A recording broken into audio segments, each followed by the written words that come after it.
You're listening to the We Are Libertarians podcast network. Find all of our shows at wearelibertarians.com.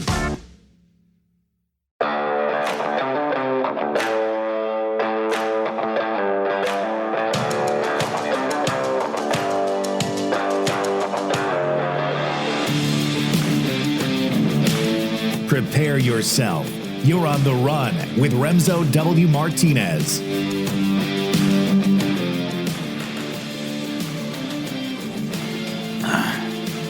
You know, a better podcaster would have just not started recording while he was drinking from a can. A great podcaster would know to edit it out. You're somewhere stuck in the middle with me. Hey, it's Remso, your boy. Welcome to the next ride in the swagger wagon. It's 1 a.m. I cannot sleep. As a wise man once said, sleep is the universe trying to get you comfortable so it can kill you, and it doesn't have to try hard. But seriously, it is 1 a.m. and you know it's really weird. I work basically third shift. Essentially, I work 1 p.m. to 9 p.m. So it's kind of funny. I can't win. I don't think many people, especially my family, really understand what my job is, especially since I work really just from a computer. And, you know, being a social media coordinator, people think all I do is just tweet stuff all day.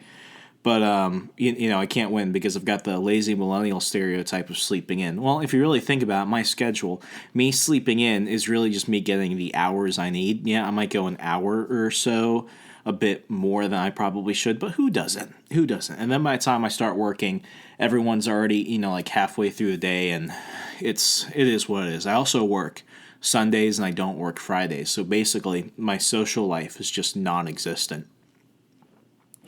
But it's funny when I got back into DC, when I started working again, it was kind of strange because it seems like since I was making money, I was popping on people's radars. And, you know, when you're making more than like 2 cents an hour, everyone and their grandma involved in politics starts sending you fundraising emails, and everyone's like, oh, I just need $1. Oh, I just need $5 more to shove it to the establishment and something else. And it's just, you know, it's funny because they always ignore you when you're poor. And I kind of miss that sometimes, especially going into another election right now. I gotta tell you, this feels great. And, you know, being in media, it's always great because when the country's on fire, the ratings are great. But it's a little bit more than that. It's because for probably the first time in years now, probably like half a decade, I have nothing to do with this cycle. I have no dog in any fight. I gave up on that a long time ago. And do I lean one way or another? Of course I do. Of course I do. There are people I don't want to see in power just because I don't like them. There are some people I think would be better, but I'm not giving anyone $1. Even people I like, even friends I have who are running for office, because I know somebody's going to go snooping onto Google and try and see all the political donations I've made this year. I think I gave like $10 to a friend of mine, Darren. He was running up for state assembly or House of Representatives, whatever the hell they call it, up in the Banana Republic of Michigan. And it's more so because, like, you know, he's a friend. I just kind of toss it to him. I think he's a Republican. I'm pretty sure. That tells you how little I pay attention to a lot of things. Darren, if you're listening, reach out. I remember what watch you wear because I'm a watch guy. But notice how I remember what watch you wear, but I don't know what district you're in. I don't know what you're running on. You could legalize, installing laser turrets on miniature ponies and selling midgets to the circus. And if you told that to me with a straight face, I'd probably believe you, because why not? But yeah, it's always funny because like right now online, I'm just seeing people just completely go batshit over their candidates and people that they basically treat like, you know, smaller demigods. And it's always really funny watching it because people will go out and fight on behalf of other people who don't even know your name. And if they knew your name, they probably wouldn't like you anyway because you're weird and you're completely stalking them online, talking them up like you're the second coming of Christ.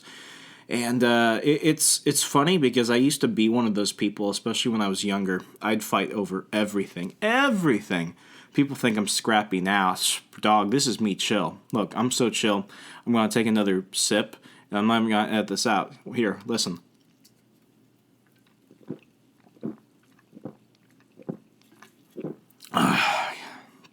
God, that's some ASMR right there.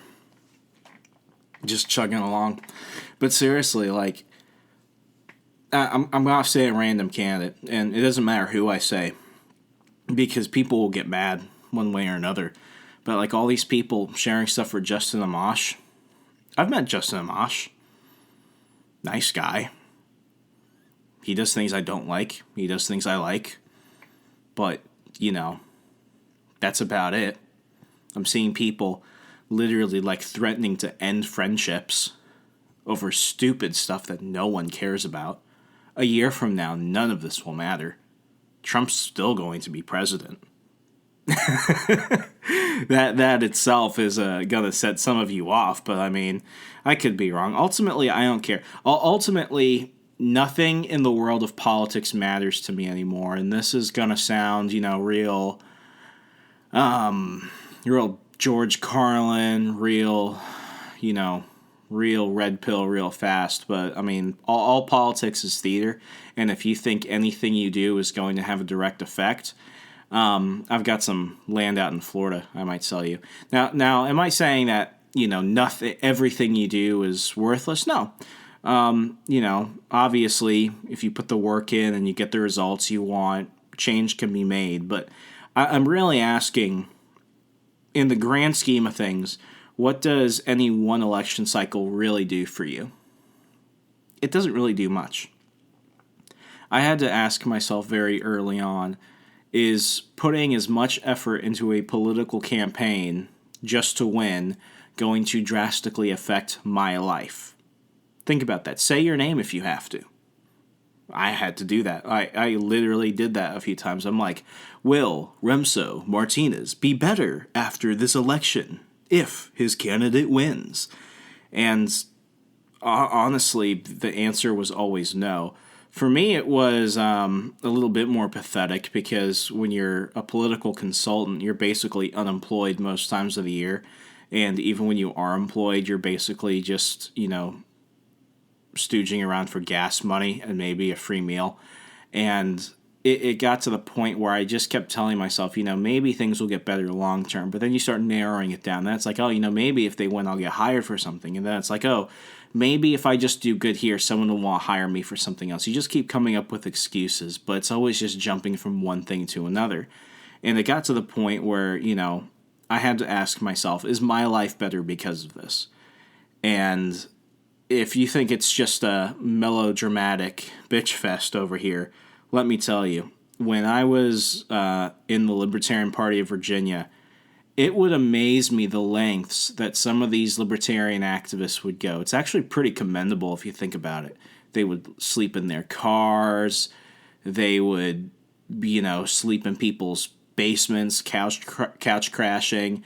They would just, do anything and everything for certain candidates to get them on the ballot, especially during a statewide cycle. And in case you didn't know, here in Virginia, God hates us, so we have an election every year for something. It's absolutely annoying, but, if you're political like I was, still I am, you kind of dig it, but it was just at the point where it's like, wait a second, I'm seeing these grown freaking adults who look like they're possibly homeless, working day in, day out for nothing for a third party, and they're asking me and all my friends to give up everything we have to go work for somebody that's not going to care about us a year from now. Last I checked, that's kind of like the definition of a cult, but I digress. I'm bringing this up because a lot of you I see online, a lot of you I talk to, in and around the neighborhood, you all have your hearts in the right place. And the one thing I always hated seeing was seeing good people taken advantage of, especially when it comes to your money. No one ever wants to talk about money, but here's the thing. I don't believe that if you're volunteering for a candidate, you should be giving them $1. I strongly believe that. You could think this person is the type of guy you want to leave with your kids. You know, you'd let them take care of your dog while you're going to Disneyland and stuff. So, of course, you want to give them $10 because you want to see him win. But, like, I really do not believe that at all. I believe that if you're doing that, they should be extremely thankful, and they should not be pressuring you to give money, nor should you ever feel compelled to do so. Taking a sip.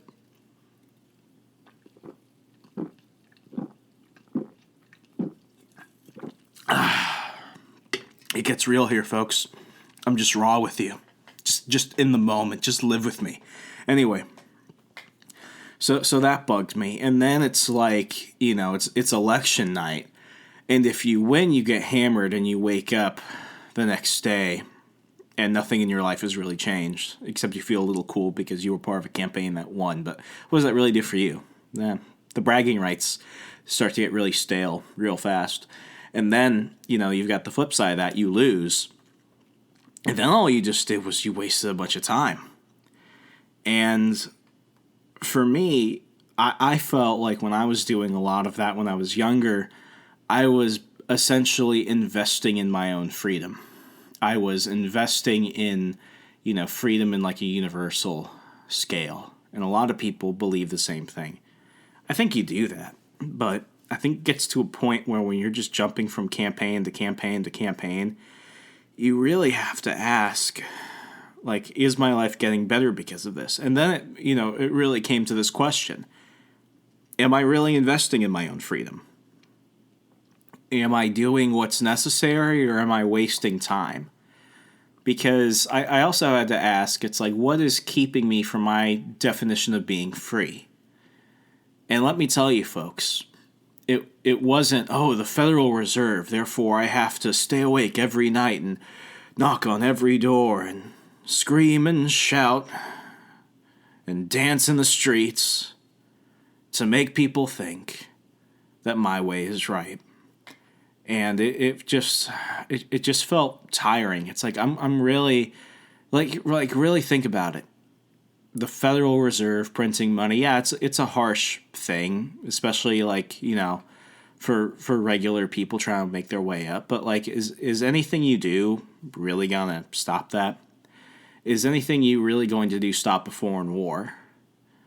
Is anything that you're doing right now going to, I don't know, maybe make you a better person?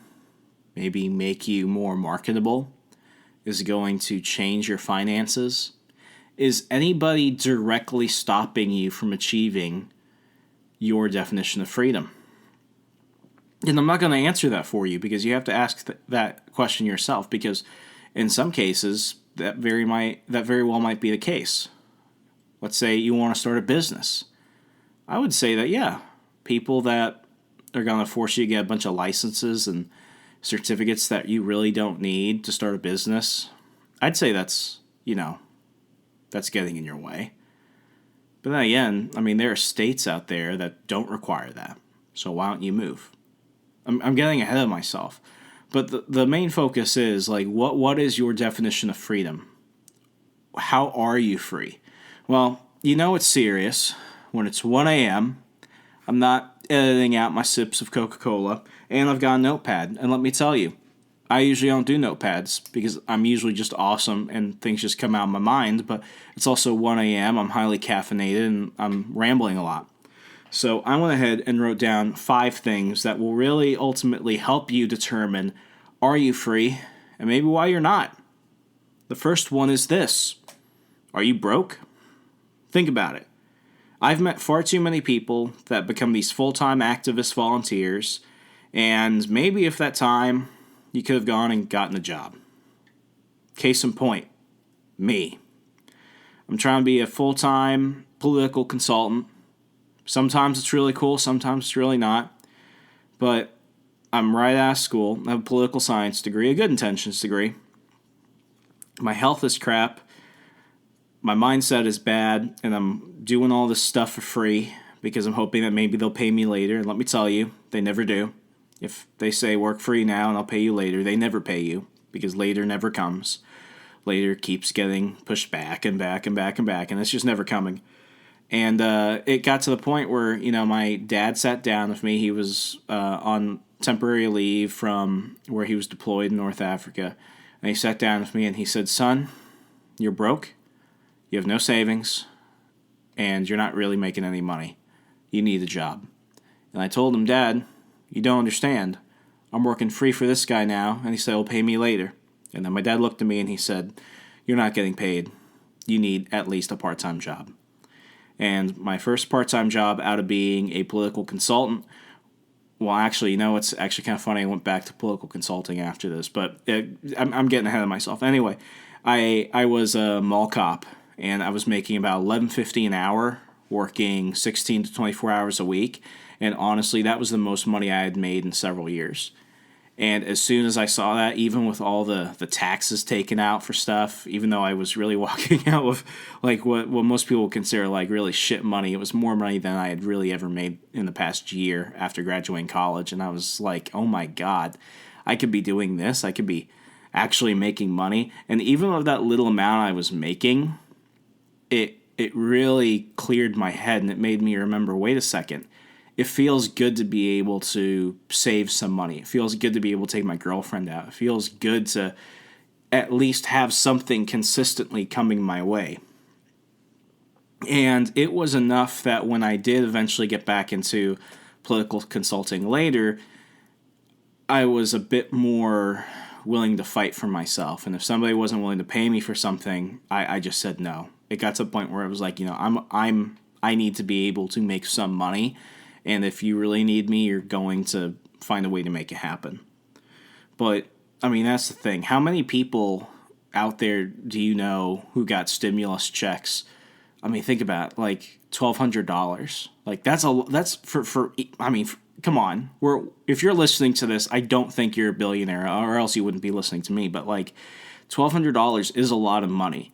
But at the same time, how many people do you know, maybe even yourself, who were like $1,200 away from not making rent or feeding your kids? Like, that was really the one thing that was necessary for you to just keep your neck above water. It's kind of sad if you think about it, and that was millions of people. I'll never forget, this is when Bernie ran the first time for president in 2016. He's doing a town hall with CNN in Detroit, and this girl, she was about my age, probably like 21, 22. She said that her dad was a UAW worker on the auto line, the assembly line for one of the car companies, and he had been working there for 30 years, and he was afraid of his job getting outsourced to a Mexican or getting replaced by a robot. And she had been working there for like 4 or 5 years, and she asked Bernie, how are you going to protect my job? And I remember pausing that, and I looked, and I'm like, wow, she is stupid. She knows that her dad has been there for years, and she just went there. Didn't think, maybe I could do better. Maybe I can apply myself, because obviously I've seen what Dad's been doing for 30 years, and the unions aren't what they used to be, and Detroit isn't certainly what it used to be. Maybe I'll do that, and oh my gosh, all this stuff is happening. I see it happening. What's my bet? I'm going to go ahead and vote for Bernie. And if you're like some people I know that were delivering pizzas and yelling at people on 4chan at night, they were also giving Bernie money, which is hilarious when you think about it, because that man's a billionaire. Notice how when he ran the second time, he stopped going after millionaires because he was a millionaire, so then he went after billionaires, and then he became a billionaire when he sold out. But that's neither here nor there. If you can't pay your bills, if you are not trying to achieve a level of financial independence, if you are very insecure of the amount of money you're making, you should probably focus on your own self-development instead of focusing on giving your time or resources to a politician. And you really shouldn't invest in them thinking that they're going to fix all your problems.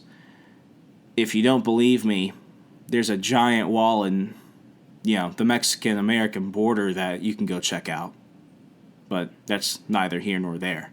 If you're broke, if you're in debt, if you're extremely insecure about your money, you're not free. Second point, I mentioned that that woman who was working on the auto line where her father was, and she asked Bernie to save her. If you're stupid, you're not free. And I should probably say if you're ignorant or stupid, because ignorance isn't necessarily like a real sin. I wouldn't say that ignorance is a sin. You don't know better. If you're stupid, then, I mean, I can't help you. And I don't believe stupid people listen to my show because we talk about a lot of really cool stuff. But, like, every once in a while I get a stupid person. You'll know them by the people that yell at me on Twitter, at Hey Remso. Gotta plug it. But anyway, like, if you don't keep abreast as to what's going on around you, I mean, that might be part of the problem. Understand that. If you see that there are robot kiosks taking your job at McDonald's, maybe fighting for $15 an hour isn't going to help you. If you know that your family is dirt broke because they all dropped out of school and they're all trimming hedges and that's about it, maybe mowing a lawn here or there, and you think that maybe you will increase your odds of doing well in life by at least getting a GED or completing high school, then you're onto something. But when you obviously see the things within your control that you can fix, but you don't do anything about it, then, I mean, that's you. You're either ignorant because you don't know where to go to find out what you don't know, or you're stupid because you identify the things that you can do and you choose not to do it. I know those people. Oh, if I just did this, I would be better. Okay, why don't you do it? Because X, Y, and Z. It's like those are all within your control. Yeah, it would be inconvenient. Yeah, you'd have to sacrifice a little bit, but like, you can't get mad. You can't get jealous. You're making deliberate choices that will prevent you from doing what you need to succeed. I mean, that should not be seen as an incendiary statement. That shouldn't be seen as, something that's controversial. That's just a fact. If you're ignorant by choice or not, if you're stupid, where it's definitely your choice, you're not free. Free people think freely, and they think a lot, and they think deeply, and they think, how can I improve myself, and what do I need to do to get there? Simple things. But even amongst some libertarians, controversial. Third point, you don't take control. Much like the stupid people, you're refusing to do the things that you need to do. For me, what I needed to do was I needed to take control of my life. Because for the longest time, I was letting all these political critters do it for me. And I was just letting them lie to me. And I was just, blindly following them, hoping that my life would get better. And when I would try and, make a choice for myself that they didn't like, I let them convince me otherwise. Some of you were like that when it comes to bad relationships. Some of you deal with bosses like that. Trust me, I've had both. And if you don't feel like you're responsible enough to figure that out, sometimes it's good to have a good support network of people that can see that, and when they start worrying about you and warning you, you should probably take that seriously. I had somebody, I was going to sign up for some like multi-level marketing real estate thing, an MLM thing where basically you recruit people and you get some of their commission when they sell houses and you keep recruiting people. So you're selling houses and you're recruiting people. And I let this guy try and convince me to be a real estate agent during one of the worst market downturns of like the post-2008 subprime mortgage crisis world. And this guy was, he was taking me out to lunch. He was telling me all the right things, telling me how I'm going to be a millionaire. But once you really figured out what you need to do, it's going to cost you all this money, and then you might not sell a house for a year, and then you have to spend all this time doing all this extra work. And, you're your own business, but you're not. And it got to the point where, I just tried to tell him, hey, I just want to do something else because I'm working now. And the guy kept stalking me, and he was calling me, and he was texting me, and he was finding me everywhere. Eventually, I just had to block him because he wouldn't take no for an answer. And I had to be like, listen, man, I like what I'm doing. I'm doing other stuff. You need to go. If you don't take control over those things, if you don't take control that is needed to make yourself better, sorry, but you're not free. Point number 4. And this is definitely, I will admit that this is kind of a controversial one, but ultimately it has to be said. Maybe where you are at is part of the problem. Especially if you find yourself constantly complaining about where you're at. Maybe sometimes you need to move. Case in point, people who live in D.C. On a side note, D.C. should never, hopefully shall never, become a state. Why? Because that's not what D.C. was designed for. If anything, D.C. was certainly not designed to be a hub, a home, for hundreds of thousands of people.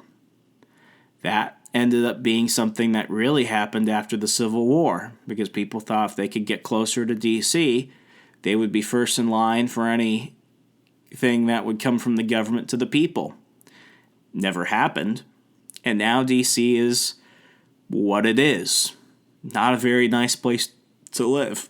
I know people that love it there because that's all they've ever known, but at the same time, if you look around and the taxes weigh you down, the cops weigh you down, the regulations, the bureaucracy, if the whole city establishment itself is weighing you down, why do you stay? Some of the most brilliant people I know were the people driving Uber and working several shifts at their day or night job because they were saving money to go literally move anywhere else. Why do you think you have people moving from California throughout the country, especially Texas? You think they like Texas because they suddenly became Republicans and like rattlesnake chili and guns? No. Good chunk of them are liberals. But even they know that if you're living somewhere where it's becoming increasingly difficult to live the type of life you want to live or are currently living, you gotta go elsewhere. Sometimes it's gonna be hard. But like everything else we mentioned, if you're broke, you're not free. If you're ignorant or stupid, you're not free. And if you're not in control, you're not free either. Last I checked, we had people coming all the way around the world, getting all clogged up on Ellis Island to get to the mainland, who had nothing but like a few coins in their pocket and a dream in their heart, hoping that maybe they could get a job working in a factory, because God knows that was better than where else they came. Those people were willing to do anything. Shouldn't you be willing to do something? Sometimes you have to move away in order to be free. Whether it's city to city, heck, for some people it was just get out of the neighborhood. Nonetheless, move to a different country. Sometimes you have to literally change the scenery to take control. And then lastly, and this is probably the most important one. I mean, I kind of think that. How do I put this? I don't want to sound preachy, but like, I don't want to sound like those people who are like, wake up, sheeple, but I'm probably going to do it. If you live your life by a script, you're probably not free. What do I mean by that? Right-wing people. Oh, the public school education keeps me down. Affirmative action keeps me down. Oh, other more elitist coastal people keep me down. Then you have the left-wing people. Oh, the big corporations keep me down. The people of a certain ethnicity or color keep me down. Oh, the rich people keep me down. Whether you're a conservative or a liberal, sometimes you live by a script. Even some libertarians, let's give a libertarian example. I live in an oppressive regime, says so-and-so who lives in flyover country, who happens to live in one of the freest countries in the world just because he doesn't like, the fact that he can't walk outside naked holding a fully automatic machine gun. I'm sorry you're so inconvenienced. Yeah, things could be better, but they're certainly not as bad If you're saying you can't get far in life because of the Trilateral Trade Commission and the Federal Reserve and what all the politicrators in D.C. are doing, you're just making excuses. And I mean, I'm tired of it. I'm really tired of it. Regardless of what you believe, if you're living your life by a script, constantly identifying as the victim, and you refuse to take any sort of small action necessary to improve yourself, you're not going to see the world around you with clear eyes because you refuse to look away from the script. It's like, that saying, think outside the box. You got to actually really start to understand that maybe you are the reason why you're not free. Because if anything, it's rarely because of other people. And even if it is other people, maybe you put yourself in that situation. Like, look at all the people with consumer debt. You belong to the bank because you charged that card. Maybe it's because everyone took out a bunch of loans and they knew they couldn't pay it back and now they're trying to get away from it. I'm sorry, you took that loan knowing what was expected. Don't get mad at the bank when they want their money. Maybe that was a you problem.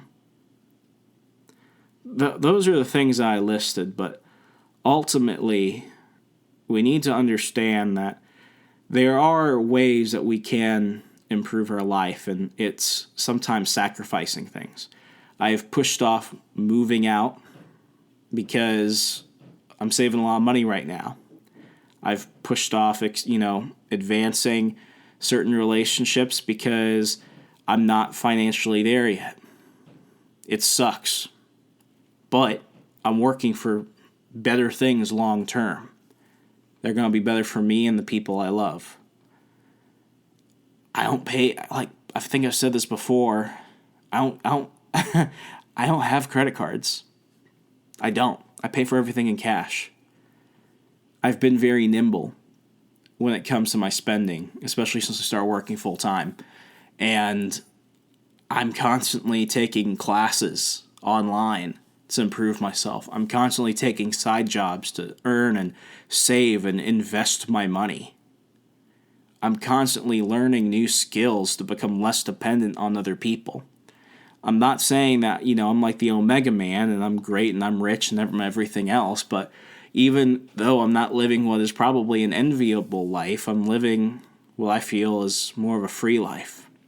And I can tell you this, if I needed to get out of town now, I could take my job with me anywhere I go. That's pretty free if you ask me. But what do I know? Let's keep this conversation going. You guys can find me on Twitter. You can find me on Instagram. You can find me anywhere. Talk to me. How, do you disagree with me? Do you agree with me? Let's keep this conversation going because anything that tries to help people expand what their idea of freedom is perfect. Because ultimately, what is a freer, better life for me is probably not going to be that for you. Some people see, freedom as being ultimately financial free and super successful, and you're living in a 5-story house of maids and, golden toilets and stuff. Some of you just see yourself in the middle of nowhere with a bag of cash, sleeping in a tent, knowing that you don't owe anything to no one. You ain't owe anything to anybody. And maybe that's it. Maybe free is just not living in debt. Maybe free is getting away from toxic relationships and getting to start new somewhere else. Either way, if it's better, it's probably going to be better regardless. But you have to make that choice. You have to have what people call an HD vision of exactly how you want to live, where you want to live, when you want to live, and why you want to live it. So, that's all I got.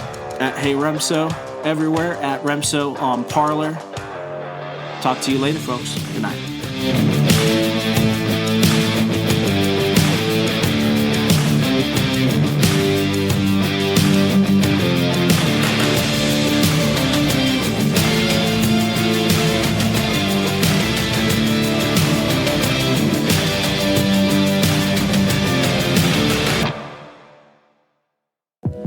Check out our other shows and more from the We Are Libertarians Network at wearelibertarians.com.